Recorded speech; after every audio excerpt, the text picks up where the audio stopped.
Hi guys, welcome to my channel. This is Health Series with Dr. Ataria. Well, today I'm going to be talking about marijuana, commonly known as weed, dope, grass, and cannabis, which is the medical term for it.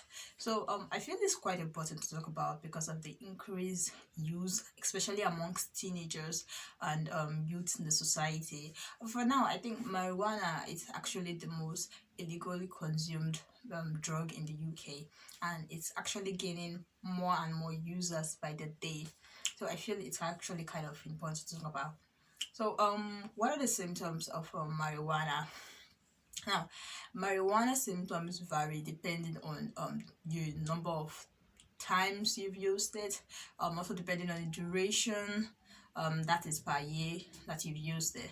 So some of the symptoms include increased appetite.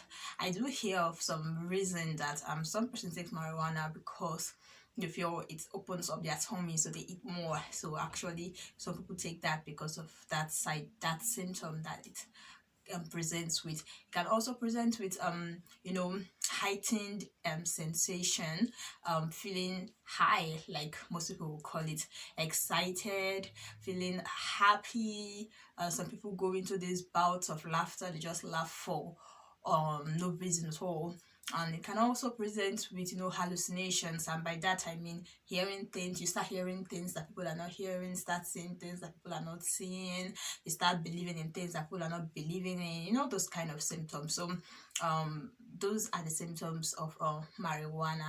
So why do people actually take this? Well, for most reasons, I think peer pressure is actually a very strong factor for why people take marijuana.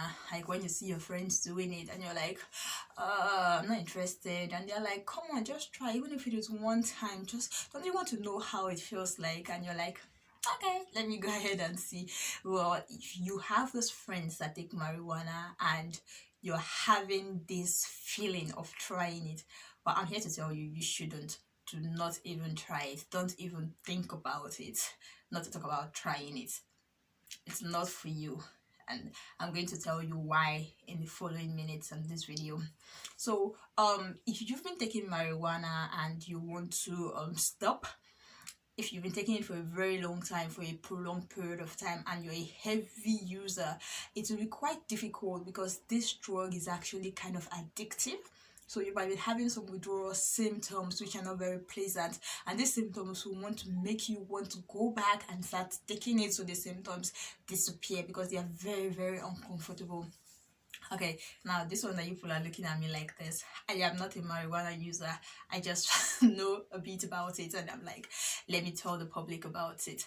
So the symptoms can range from the hallucinations that I told you about, start hearing things that people are not hearing, you start getting confused, you start having problems with memory. If you're a student, that will actually be a very big backset for you, thinking that you have to study, retain things in your memory so that you have to pass your exams, and thinking that you cannot do this because of you having withdrawal symptoms. I know you might be thinking of going back to taking it so that your memory will be well, or it's just a short period of time and you'll be fine. So don't go back to it. I assure you that. Do not go back to it.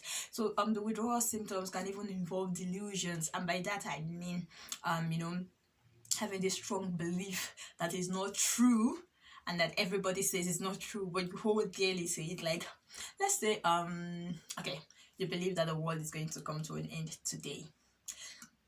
That's absurd. You don't have any proof of that, but you just hold it and you believe it, and you start selling your things, start I don't know, writing your will because you believe so much that the world is coming to an end. That's a delusion. And some of the withdrawal symptoms involve delusions, so you can see how terrible that is. It affects your mindset in total.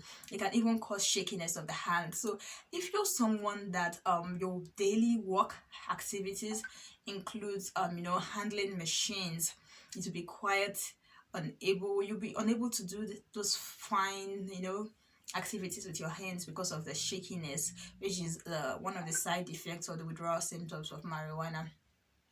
Anyways, that's that. So not only that, marijuana, some studies have shown that it also affects pregnancy and men. Now, I know you want to know why. Well, I'm going to explain now.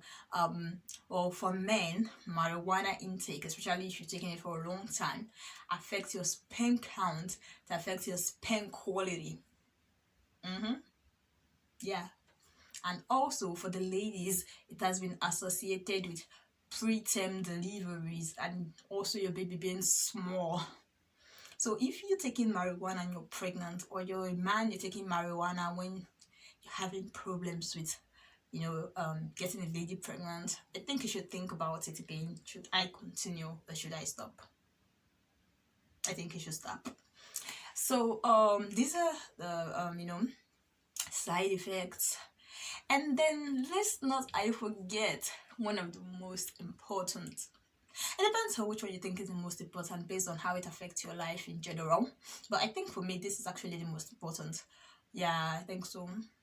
Well, the reason why I think that is because marijuana affects your mental health. So their studies have been shown that people who take marijuana, who are heavy takers of marijuana and who've taken it for a long time, have the tendency of developing a psychotic illness called schizophrenia. Wait, schizophrenia is not a big term. It simply means madness in layman definition. So if you're a marijuana, if you're someone that takes marijuana and you have a family history of somebody who has this madness issue, who had a mental issue, mental breakdown whatsoever, please think twice before you dive into taking marijuana, because you might be exposing yourself to a very high risk of developing schizophrenia. Yeah, I'm so sorry to say that, but it's true. So, well, these are the few things I have to say about marijuana today. If you're thinking of stopping marijuana, that's the best choice, my friend. Stop. If you don't know how to stop, there's help out there. Go to your doctor, go to your general practitioner, go to your GP. They will help you through the whole process of stopping. There are also other helplines out there. There's a Frank helpline. There are groups that deal with marijuana people and help them stop. You can go to the web, go to Google, type and search for help to quit marijuana, and you see a lot of them. You can call those numbers. You can go to the hospital. There's always help for you if you need it, because they are there to support you all the way. Thanks guys for watching this video. I'm so glad I could be of help today. Until next time, this is Health Series with Dr. Ataria. Do not forget to subscribe and click on the notification button. I love you. Bye.